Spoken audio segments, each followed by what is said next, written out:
할렐루야. 하나님의 풍성한 은혜와 오늘 우리 찬양대 찬양처럼 충만한 성령의 임재가 우리 모든 믿음의 가정에 충만하시길 축복합니다. 예수님께서 부활하신 후 기쁨의 50일이 지난 오순절이 되었습니다. 그 사이에 예수님께서 함께 하셨던 40일이 지나고 예수님께서 승천하신 후에 초대교회가 이제 함께 한 곳에 모였습니다. 그때 호련히 하늘로부터 급하고 강한 바람 같은 소리가 있었습니다. 그리고 마치 불의 혀처럼 갈라지는 것들이 그들에게 보여 각 사람 위에 하나씩 임하여 그들 모두가 성령의 충만함을 받게 됩니다. 오늘 이 기록을 전하고 있는 사도 누가는 오순절에 일어났던 성령 강림 사건을 아주 자세하게 보도하고 있습니다. 신약 성경 여러 책 중에서 유일하게 이 사도 누가만이 누가복음과 사도행전에서 예수 그리스도의 부활, 예수 그리스도의 승천, 그리고 성령 강림 사건을 각각 특별히 분리해서 보도하고 있습니다. 사도 누가의 성경 기자로서의 특징은 이 각각의 보도하는 사건들을 상세하게 기록하고 있다는 것입니다. 특별히 시간과 공간의 기술까지 가능한 정확하게 기술하려고 노력했던 것을 보게 됩니다. 그래서 우리가 지키고 있는 교회력에서 이 누가복음과 사도행전에서 기술된 대로 예수 그리스도의 사건 보고가 예수 승천일 그리고 성령 강림절 이렇게 각각 분리되어서 있음으로 지키고 있습니다. 사도 누가가 이렇게 부활과 승천, 특별히 성령 강림 사건이 서로 연결되어 있지만 또 독립적으로 자세히 기술하고 있는 것은 의미가 있기 때문입니다. 이 세 가지 사건 모두 예수님께서 이 땅에서 선포하신 하나님 나라와 연관되어 있습니다. 복음서 중에서 하나님 나라에 대한 이 하나님 나라라는 단어에 대한 기록이 가장 많은 복음서가 누가복음입니다. 그래서 사도 누가는 이 세 사건 모두가 하나씩 다 하나님 나라와 연관되어 있을 뿐만 아니라 각각 그 하나님 나라에 대한 특별한 것을 전달하고 있다는 것을 우리에게 알려주고 있습니다. 예수 그리스도의 십자가 죽음과 부활은 하나님 나라가 이미 이 땅에 임하여서 그 누구도 막을 수 없는 완성된 시작임을 알리고 있습니다. 그리고 예수님의 승천하심은 하나님의 보좌 우편에 앉으심으로 하나님 나라의 통치가 시작되었음을 확실히 해두고 있습니다. 그리고 성령 강림 사건은 비록 이 땅에 하나님의 백성들, 성도들이 속하여 살아가고 있지만 예수 그리스도로 말미암아 하나님 나라에 속한 하나님의 백성들은 구별되었다. 하나님께서 함께하고 계신다 하는 그 하나님 나라의 실제가 드러나게 된 사건이 바로 성령 강림 사건입니다. 부활 후 기쁨으로 가득한 50일을 보내고 오순절이 된 그날, 이는 죄로 인해서 파멸로 향하던 이 세상에 희망을 알리는 복된 소식이 됩니다. 예수님께서 약속하신 성령님께서 실제로 임한 것입니다.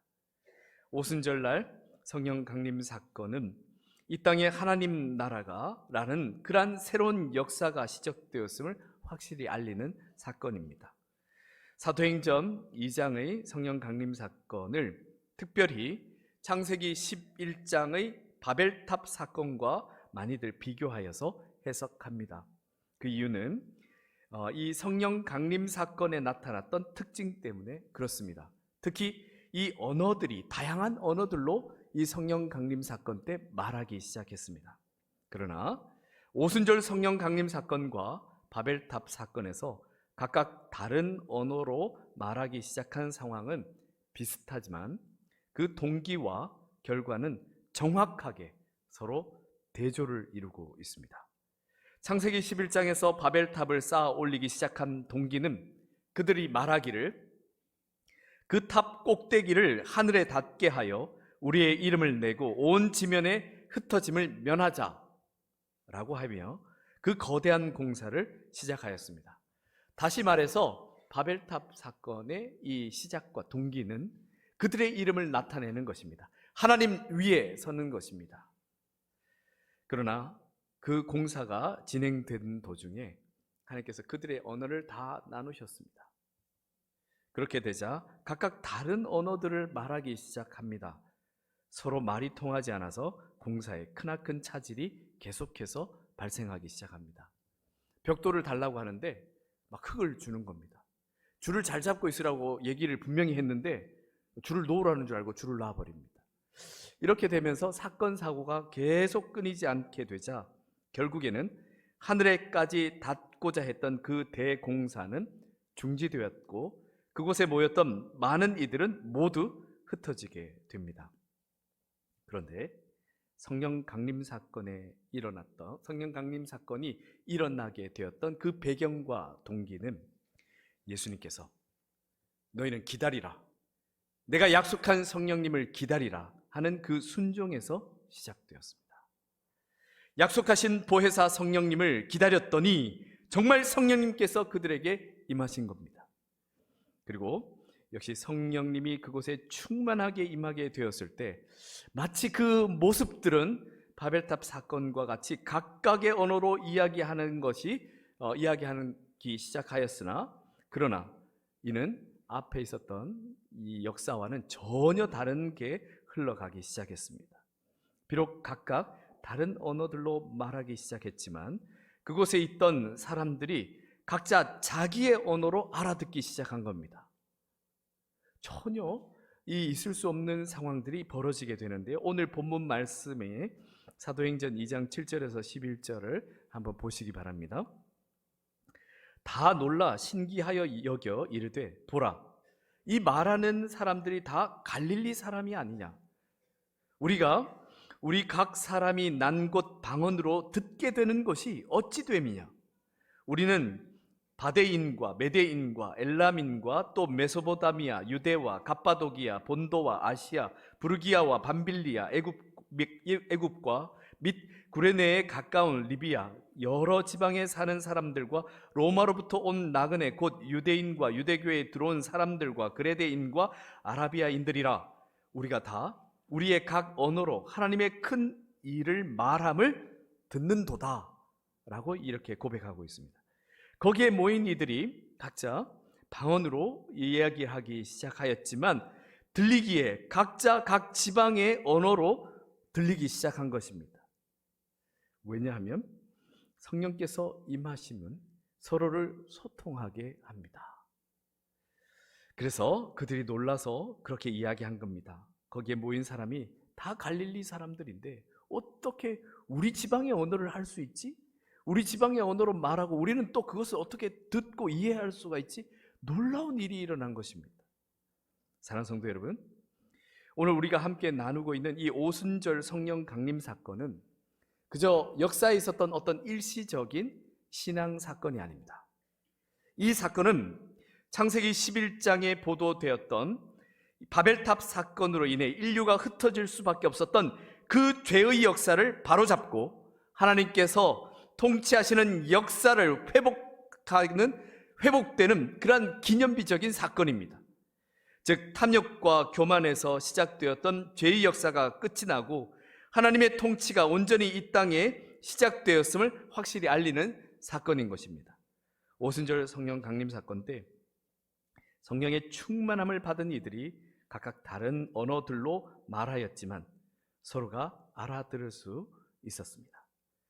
사랑하는 성도 여러분, 이 성령의 은사 중에서 방언이라는 것을 여러분은 어떻게 이해하고 계십니까? 방언으로 기도하는 것, 그리고 방언으로 말하는 것, 이것은 기술이 아닙니다. 또한 방언으로 기도하거나 말하는 것 그 자체는 능력도 아닙니다. 이것은 은사입니다. 하나님께서 우리에게 주신 선물 중에 하나입니다. 그렇다면 하나님께서 왜 우리에게 이러한 선물을 주시는 것이겠습니까? 하나님께서 우리 각자에게 은사를 주시는 까닭은 하나님의 통치가 온전히 이루어지는 하나님 나라가 시작되었음을 확실히 믿고 또 그 가운데 거하며 또 이를 나아가서 전하라, 생명을 살리라, 생명을 살리기 위해서 우리에게 주시는 것입니다. 그래서 방언으로 기도하거나 말하는 것은 우리 각자가 소유할 수 있는 재능이나 기술이 능력이 아닙니다. 오히려 반대입니다. 우리 자신을 하나님의 소유로 내어드릴 때 일어나는 역사입니다. 왜냐하면 방언은 우리의 생각과 우리의 의지로 말하고 기도하는 것이 아닙니다. 성령께서 우리의 입술과 혀뿐만 아니라 우리의 마음과 생각을 주장하시는 일입니다. 우리가 마땅히 기도해야 할 것을 깨닫지도 알지도 못하고 있을 때 성령님께서 우리에 대한 주도권을 가지고 기도하게 하시는 것입니다. 이처럼 이러한 역사가 나타난 것은 교만함으로 언어가 나뉘어지고 흩어지게 되었던 바벨탑 사건에서 겸손과 비움으로 시작되는 오순절 성령 강림 사건을 통하여 하나님의 온전한 통치가 새롭게 이루어지고 있음을 증거하는 일이 됩니다. 그렇습니다. 사랑하는 성도 여러분, 각 개인에게 새로운 역사인 하나님 나라라는 그러한 복된 역사가 정말 이루어지기 위해서는 성령의 충만한 임재가 있어야 합니다. 즉, 이 말은 우리 주변에서 이미 하나님의 역사들이 일어나고 있고 누군가는 성령의 그 하나님께서 주시는 기쁨과 그 은사를 누리면서 살아가고 있다 할지라도 본인이 성령께서 충만히 임재하여 주장하여 주지 않으시면 이 하나님 나라는 그에게 이루어지지 않고 있는 것입니다. 이 세상이 줄 수 없는 참된 자유와 평화의 하나님 나라가 이미 시작된 가운데 우리가 신앙생활을 하면서 예배도 드리고 기도도 하게 되는데도 불구하고 여전히 이 세상에 매여 있으며 여전히 불안과 공포와 두려움이 우리를 지배하고 있다면 한번 점검해 봐야 합니다. 나는 정말 성령의 충만함이 있는가? 성령께서 나를 주장하고 계신가? 혹시 성령의 부재가 있는 것은 아닌가? 한번 진지하게 점검해 봐야 합니다. 그래서 우리는 반드시 성령의 충만함을 구해야 하는데요, 주님께서 우리에게 약속하셨습니다. 구하면 주시겠다. 찾으면 찾도록 하겠다. 문을 두드리면 문을 열어주겠다. 약속하셨습니다. 그렇게 약속하시면 콕 집어서 우리에게 보혜사 성령님을 보내주시겠다. 예수님께서 약속을 하셨습니다. 그래서 우리가 구하기도 합니다. 찾기도 합니다. 그리고 문을 두드리기도 합니다. 그런데 이상하게 분명히 신앙생활을 하고 그렇게 두드리고 구하고 찾으라 한 대로 하고는 있는데 왜 늘 일시적인 충만함만이 계속 반복되고 있는 것인지, 어떨 때는 충만하다가 곧 어떨 때는 메마른 땅과 같이 쩍쩍 갈라지는 그 갈급한 가운데 놓여지게 되는 것인지, 우리는 이 성령의 충만함에 대해서 다시 처음부터 보았으면 합니다. 우리가 그러한 일시적인 충만만이 계속 반복되는 상태라면 우리가 성령의 충만한 임재에 대해서 오해를 하고 잘못 구하고 있을 수 있습니다. 대부분 충만의 의미를 이 물잔에 물이 채워지듯 이렇게 채워지는 것을 로 많이들 이해를 합니다. 하지만 이러한 충만은 물잔에 있는 물을 다 마셔버리거나 이걸 엎질러 쏟아버리면 다시 빈잔이 됩니다. 예전처럼 빈잔의 상태로 돌아가게 됩니다. 이러한 충만은 당연히 일시적일 수밖에 없습니다. 우리가 이 충만에 대한 개념을 오늘 새롭게 잘 가졌으면 하는데요, 성경에서 말씀하고 있는 충만은 이러한 일시적인 충만이 아닙니다. 성경에서 말하는 충만은 말 그대로 충만한 상태입니다. 한계가 없으며 일시적이지 않으며 이 은혜가 언제 없어질까? 언제 다하여 버릴까?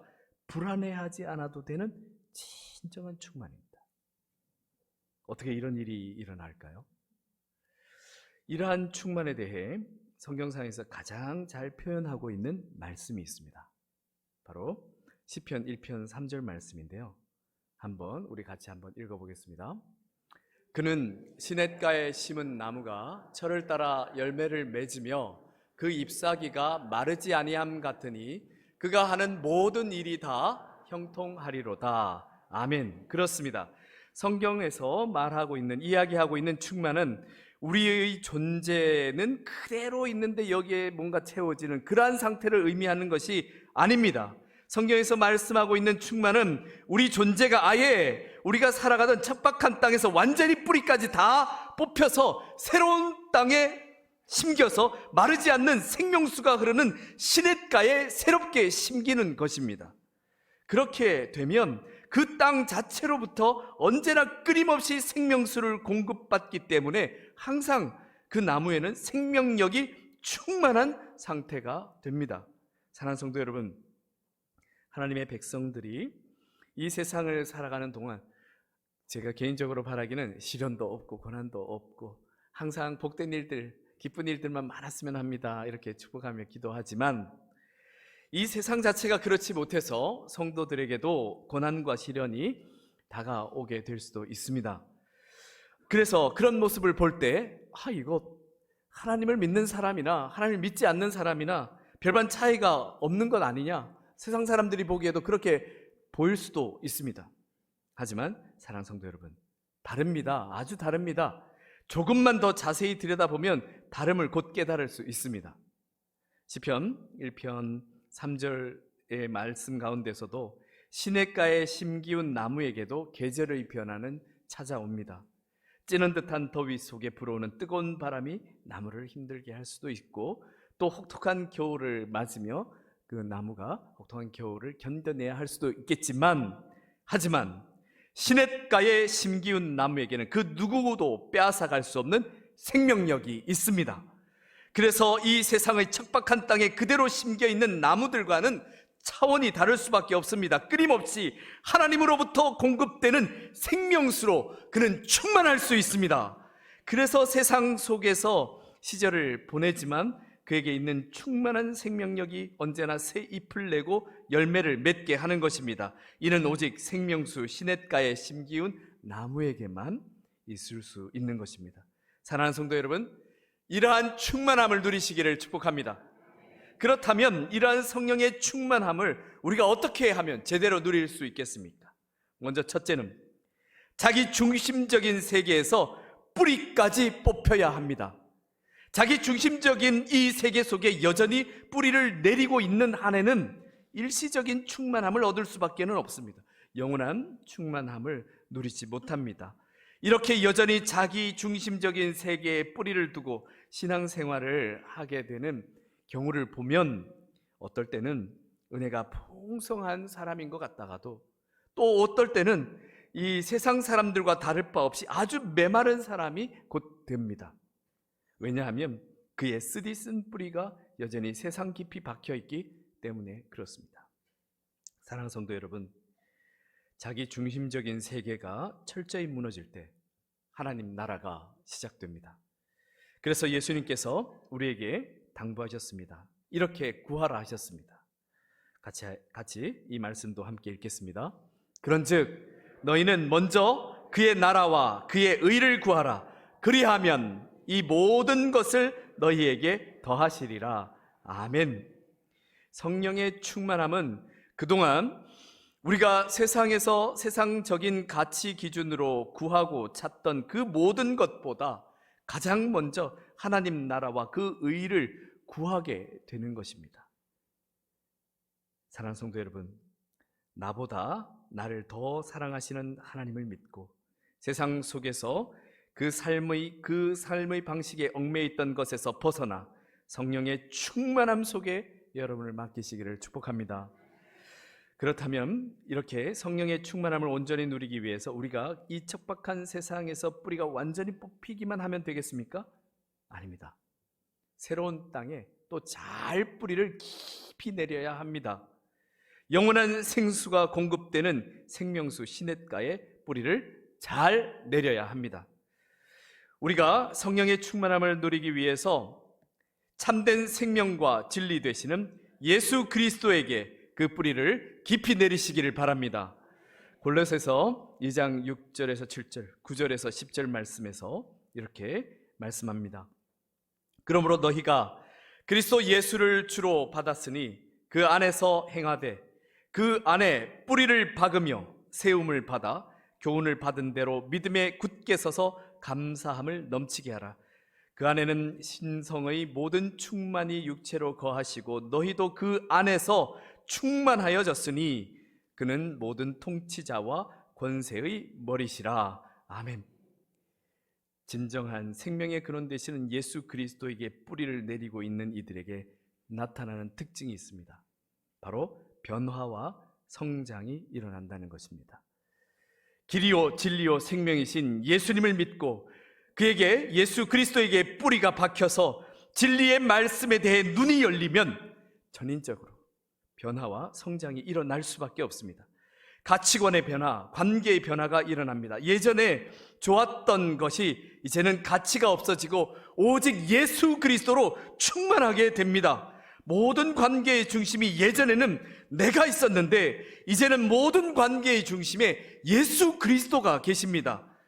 그래서 그렇게 되면 이제 함부로 누구를 미워할 수도 함부로 누구를 저주할 수도 없게 됩니다. 왜? 그 밉고 저주하고 싶은 그 사람조차도 예수 그리스도께서 십자가에서 피를 흘리며 생명을 다하여 구원하시고자 하신 생명이기 때문에 그렇습니다. 그리고 성령의 충만함을 통해서 범사에 감사하게 됩니다. 그동안은 그저 상황에 따라 매번 달라졌습니다. 상황이 좋으면 좋았습니다. 상황이 나쁘면 같이 나빠졌습니다. 마음이 우울하고 절망 가운데 처하게 되었습니다. 이것은 뿌리를 예수 그리스도에게 깊이 박고 있지 못해서 그렇습니다. 성령의 충만함이 아직 임하지 못해서 그렇습니다.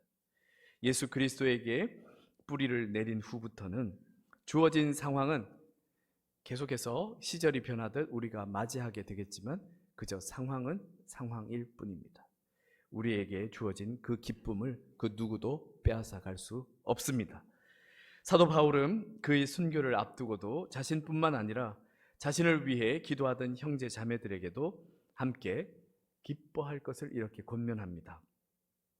만일 너희 믿음의 재물과 섬김 위에 내가 나를 전제로 드릴지라도 나는 기뻐하고 너희 무리와 함께 기뻐하리니 이와 같이 너희도 기뻐하고 나와 함께 기뻐하라. 아멘. 사랑하는 성도 여러분, 예수 그리스도에게 깊이 뿌리를 내리고 항상 기뻐하실 수 있기를 축복합니다. 성령의 충만함이 여러분을 그 복된 자리로 인도하여 주실 줄 믿습니다. 이렇게 성령이 충만함에 하게 될 때 일어나는 아주 대표적인 현상이 성령의 열매들을 맺어가는 겁니다.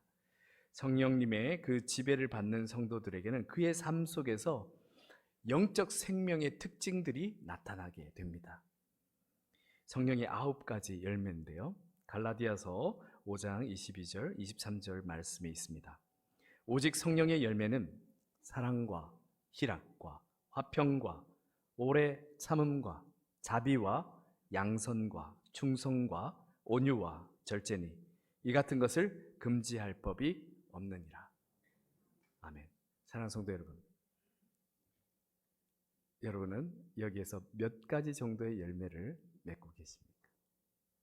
9가지 열매를 모두 맺으시는 복된 삶이 되시길 축복합니다. 사랑과 희락과 화평과 오래 참음과 자비와 양선과 충성과 온유와 절제, 이런 이 성령의 열매를 맺어가는 분들이 옆에 보이시거든 얼른 그분과 아주 친하게 지내시길 바랍니다. 아름다운 신앙의 교제를 나누다 보면 함께 이 그리스도 안에서 성장해 갈 줄 믿습니다.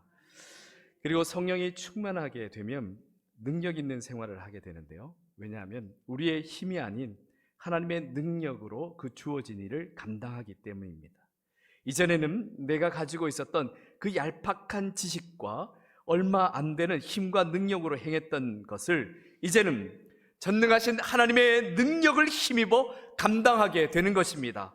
그래서 참으로 성령에 충만한 사람은 그 누구도 감당할 수 없을 만큼 놀라운 은혜가 있습니다. 이렇게 고백하게 됩니다. 내게 능력 주시는 자 안에서 내가 모든 것을 할 수 있습니다. 아멘. 그러한 능력 가운데는 특히 예배와 기도에서 능력 있는 생활을 하게 됩니다. 왜? 생명의 근원에 더 깊이 뿌리를 내려가기 때문에 그렇습니다. 더 넓게 확장해 가기 때문에 그렇습니다. 그렇게 되면 세찬 바람에도 흔들리지 않습니다. 초대교회 성도들은 비록 모두 비천한 삶을 살았던 사람이었지만 성령의 충만함을 받아서 날마다 모이기를 힘쓰며 노력했을 때 교회는 부흥하였고 가정은 화목해지면서 주변 사람들로부터 부러움과 칭찬을 받았습니다. 그리고 성령이 충만한 사람에게 정말 엄청난 능력이 사명으로 주어집니다. 그것은 생명을 살리는 복음의 증인의 사명이 주어집니다. 복음의 증인이 되어야 한다고 해서 모두가 목회자가 되고 선교사가 되어야 한다는 뜻은 아닙니다. 각자 삶의 자리에서 성령의 충만함을 통해 받은 그 은혜를 증거하는 삶을 사시는 것입니다. 우리가 본 것을 증언하고 경험한 것을 전하는 것입니다. 이것이 진정한 복음의 증인입니다. 자, 그렇다면 참된 복음의 증인이 되기 위해서는 먼저 어떤 사람이 되어야겠습니까? 성령이 충만한 성령의 사람이 되어야 합니다.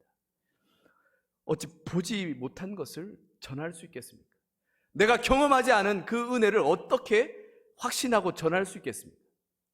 주님께서 사랑하신 성도 여러분, 성령의 충만함으로 여러분의 인생이 참으로 복되고 행복하게 바뀌시기를 축복합니다. 뿐만 아니라 가정이 화목하고 직장에서 하는 그 모든 일이 즐거우며 혹여라도 고난과 시련이 우리에게 또 다가올지라도 또는 육체적이거나 정신적인 그 어려움과 고난이 우리를 힘들게 할지라도 결코 여기에 굴복하지 않고 예수 그리스도 안에서 승리하시기를 축복합니다. 성삼위일체 하나님께서 반드시 우리와 함께 하실 줄 믿습니다. 함께 기도드리겠습니다. 우리를 사랑하시는 아버지 하나님, 우리에게 예수 그리스도를 보내심으로 말미암아 우리를 죄와 사망의 그 모든 권세에서 자유케 하시고 구원하여 주셨습니다. 그 사랑이 거기에서 멈추지 않으시고 우리가 반드시 그 생명의 길을 갈 수 있도록 약속하신 보혜사 성령님을 보내셨습니다. 주여, 구합니다. 성령의 충만한 임재를 우리의 삶과 가정과 공동체에 구합니다. 주여, 성령의 충만함을 내리어 주시옵소서. 다시 한번 그 비워지는 그 반복되는 상황이 아니라 우리의 인생이, 우리의 가정이, 우리의 공동체가 온전히 그 생명의 근원으로 뿌리를 내려서 늘 거기에서 공급되는 충만한 은혜 가운데 시들지 않도록 주님 역사하여 주옵소서. 우리 주 예수 그리스도 이름으로 기도드립니다. 아멘.